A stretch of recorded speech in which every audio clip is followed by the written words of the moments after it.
My parents called to say our family vacation was postponed due to financial strain. I believed them without question. Then my aunt posted photos online. There they were in Hawaii, everyone, even my sister's yappy dog. I didn't confront them. Instead, I froze the shared travel account and flagged the hotel reservation. Mom flooded my phone with panic texts, all in caps. Why is everything blocked? I sent her a single dollar via payment app with a note. Months earlier, Dad had called with what sounded like bad news. He said our Hawaii trip was canceled. Money was too tight. They were sorry, he claimed, but it just wasn't possible. I didn't argue. I said I understood over the phone. Life gets tough, right? What they didn't know was how much I needed that getaway. Not for the Instagram-worthy beach vibes or dodging my sister's dog barking by the pool, but for a break. My wife had left me months before. Walked out one morning after breakfast, said she was pregnant, not with my child. No tears, no apologies, just her coffee cup left on the table and a lingering trace of her perfume. I kept it from the family. I didn't want their sympathy, their unsolicited advice, or their uncomfortable pauses. That trip was my lifeline, not a cure, but a moment to breathe, to feel something familiar and warm. When Dad cited money troubles, I didn't push. I trusted him, said we'd reschedule, and hung up thinking they were honest. 3 days later, my aunt, clueless about online privacy, shared an album titled Hawaiian Dream. I wasn't tagged. No one hid the post. The first image showed my parents in matching leis posing outside the hotel I'd booked. My sister and her husband clinked glasses by the pool. My brother, who claimed a work emergency,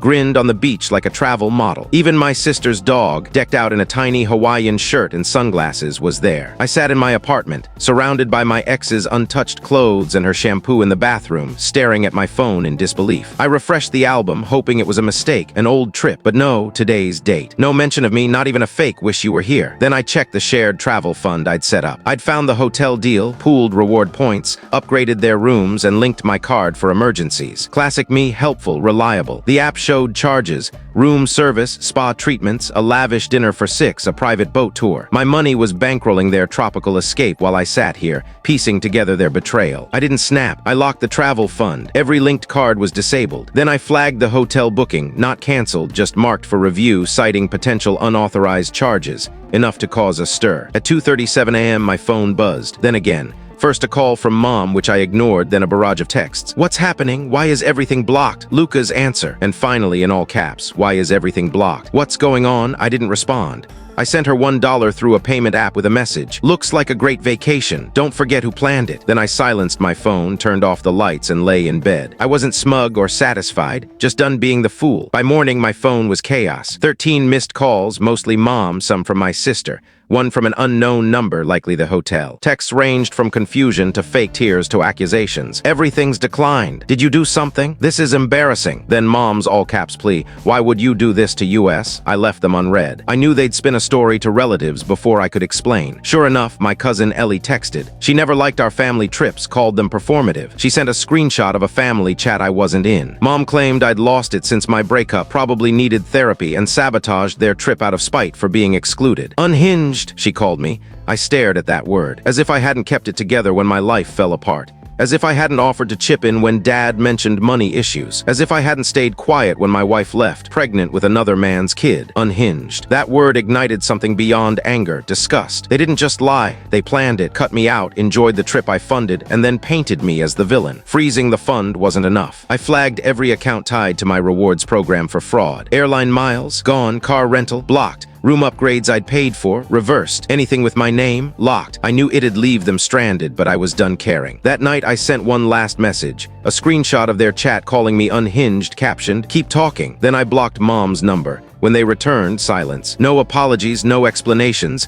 just nothing, like they thought ignoring it would erase it. But relatives started calling. Aunt Carol left a long voicemail about how I'd hurt the family. Uncle Ray preached about pride and the greater good. Cousin Josh didn't want to pick sides but mentioned Mom's tears. Not one asked my side. They swallowed Mom's story. I was unstable, jealous, broken. They echoed her narrative. No one mentioned I'd offered help when they claimed poverty, planned every detail, or was lied to and excluded. So I stopped answering, left the family chat, erased their birthdays from my calendar, closed the joint account from college, removed their numbers from my favorites, and cut my name from their spare phone line. Piece by piece, I unraveled the ties that kept their lives convenient. The silence didn't last. Ellie called again, her tone uneasy. She had news I wouldn't like. She'd been at my parents' the previous night. Mom, after too much wine, ranted that I was spiraling since my divorce, possibly dangerous, and had stolen from the trip out of bitterness. Ellie added, I know it's not true, but people believe her, Lucas. I thanked her and hung up. Something in me shut down. I defended them too long, given too many chances, paid too many bills, sat through too many tense dinners pretending everything was fine. I thought family meant loyalty. But family doesn't mean letting people walk over you just because you share blood. It doesn't mean absorbing their damage. The next day, I called a lawyer to remove my name from any legal or financial ties to my parents. Health proxies, accounts, co-signatures, everything. I mailed the letter to their house with tracking. They signed for it. 2 weeks later, nothing. No calls, no texts, no passive-aggressive group messages about praying for the wayward. Just quiet. It felt good. I'd expected drama, more lies, maybe a teary plea, but they gave me nothing. I started sleeping better, real sleep. I hit the gym, began journaling, and met an old friend for dinner, laughing for the first time in months. Things felt okay. Then a voicemail came from a blocked number. It was Dad, his voice flat, almost mechanical. He'd received the letter, understood it. Then he paused and said something unexpected. Lucas, your mom's not okay. I thought he meant emotionally, guilt, maybe regret. But he continued. She'd been forgetting things for months, appointments, names, places. She told someone I'd moved across the country twice. Told my aunt she hadn't seen me in a year, though I'd visited weeks earlier. He'd kept it quiet because she didn't want people to know, didn't want to be seen as weak. He didn't want to face it either. Denial, basically. He said she'd grown paranoid, confused, and had rewritten the vacation in her mind, believing I wasn't family anymore, that I wouldn't have come even if invited. And he went along with it because it was easier than fighting her. That voicemail hit harder than anything. I sat on my couch, gripping my phone.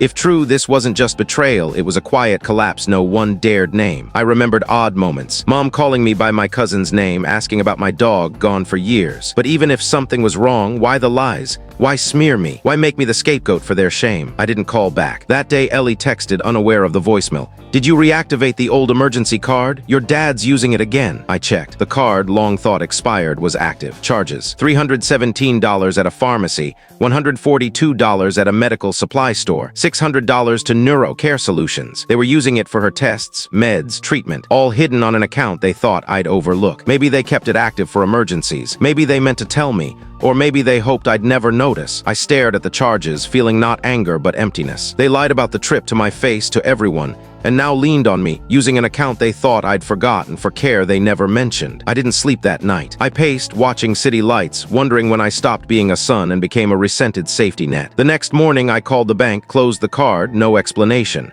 I texted Dad, card's done. Don't contact me. Then I blocked him. 3 days of silence. No calls, no texts, no desperate emails. Then voicemails from others. Aunt Carol with her mediator tone. Lucas, your parents are struggling. Your mom's been through a lot. Call them. My sister, unexpectedly, said Dad broke down in a clinic parking lot when the pharmacy rejected their card. He sat with Mom for an hour as she asked why they were there, confused about needing medicine. Then she said, they're saying you abandoned them. That word, abandoned, cut deep. That was their narrative, not that I was lied to, excluded, used, but that I turned my back on family in need. Aunt Carol tried guilt again. They're old, scared, don't know what they're doing. But they did. They knew when they took the trip, lied, used my money, and let everyone think I was unstable. They knew. The final blow was a letter handwritten, no return address, Mom's writing. It started warm, nostalgic, saying she missed the old days and was proud of me. Then it shifted. She was hurt, didn't recognize me anymore. Family is everything, she wrote, and if I couldn't see that, maybe I needed help. She said she forgave me, was praying for me, that God sees our hearts.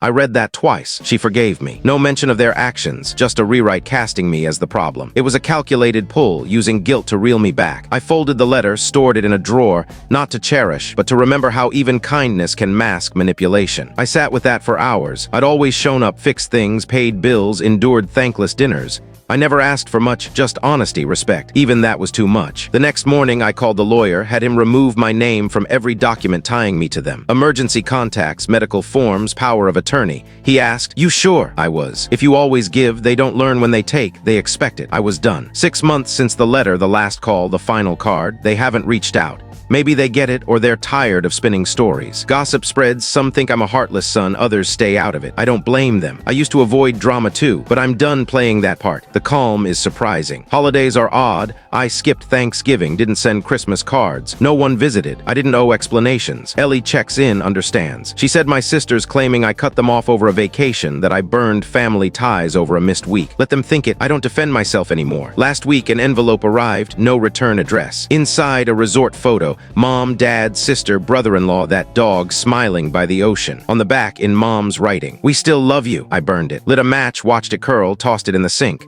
Love without truth isn't love, it's control. I saw it clearly. I spent too long thinking family meant duty because of blood, that being a good son meant taking hits. But kindness without boundaries isn't noble, it's surrender. The more I gave, the more they expected. No one's using my accounts now. No one's rewriting history in secret chats. No one's gaslighting me into thinking their betrayal was my fault. I'm not waiting for apologies, watching my phone, or hoping they'll see they're wrong. That book's closed, burned. I thought it was over. I'd cut them off legally, financially, emotionally. I wanted distance, peace, and I had it. Then 2 months ago, I applied for a new apartment, nicer, better area with a gym and blackout shades. I was moving on. But the leasing office flagged an issue during the background check. Not my credit or job, my emergency contact. It was changed to mom without my permission. I froze. The only way was through my old healthcare portal, unused since I dropped their coverage. I logged in, accessed from their home's IP address. They'd used an old password, thinking they still had a claim, slipping back into my life. Fury hit. This wasn't just a crossed boundary, it was deliberate. I didn't call. I drove to their house, parked, and walked past Dad in the garage. He looked surprised, tried small talk. I ignored him, entered the house. Mom was in the kitchen, smiled like nothing was wrong.